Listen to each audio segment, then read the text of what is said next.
plus les Américains et leurs valets, n'est-ce pas, comment dire ça, et, comment,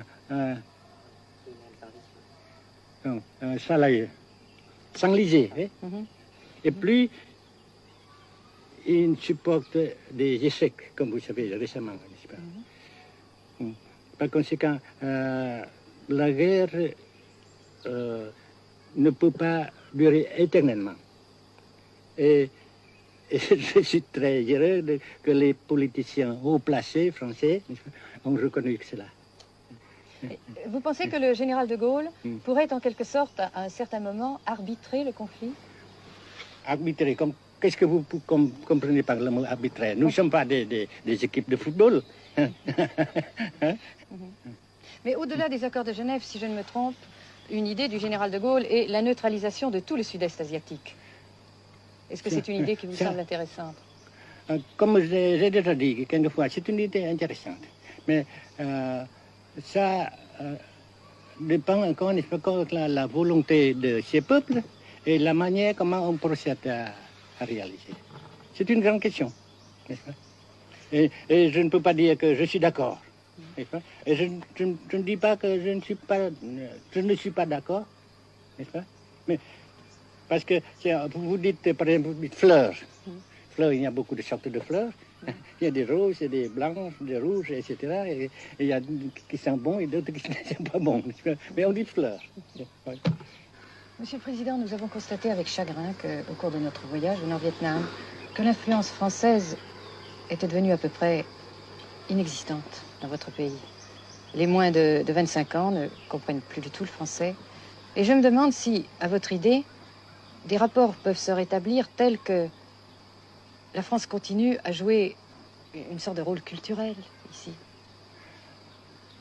Avec la France, surtout, et avec tous les autres pays. Nous voulons avoir une coopération amicale, culturelle, économique, etc. Mais je suis sûr que vous ne voulez pas avoir, n'est-ce pas, que la France ait l'influence qu'elle avait avant. C'est une autre chose. Naturellement, c'est une autre époque. Mais coopération culturelle, économique, qu'est-ce qu'il y a encore, sportive par exemple, oui. etc., n'est-ce pas, nous désirons. Si la guerre se cristallise au sud et se poursuit encore pendant quelques années, pensez-vous que l'avenir économique du Nord-Vietnam soit viable? Je suis sûr que c'est non seulement viable, mais ça progresse. Parce que vous avez vu vous-même, vous avez constaté vous-même qu'ici, nous travaillons beaucoup, notre peuple travaille beaucoup, avec abnégation, n'est-ce pas, et avec dévouement, avec enthousiasme. Et d'un côté, nous travaillons pour, comment dirais-je, pour principalement, n'est-ce pas, de nos propres forces, de nos propres...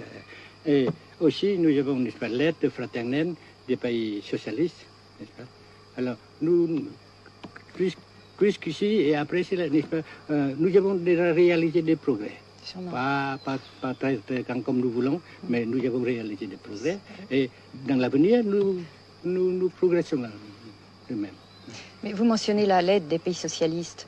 Est-ce que cette aide ne s'est pas trouvée légèrement compromise à la suite du conflit idéologique entre la Russie et la Chine? Non, parce que ces questions, n'est-ce pas, différences idéologiques entre nos différents partis frères, c'est nos affaires intérieures. Ça passera. Et l'unité, ça se fera. Mais l'aide fraternelle continue et continuera.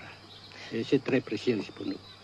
Bien sûr. Mais certains ont l'impression chez nous, Monsieur le Président, que le Nord-Vietnam se trouve actuellement assez isolé, asphyxié même, et que politiquement, il pourra difficilement éviter de devenir une sorte de satellite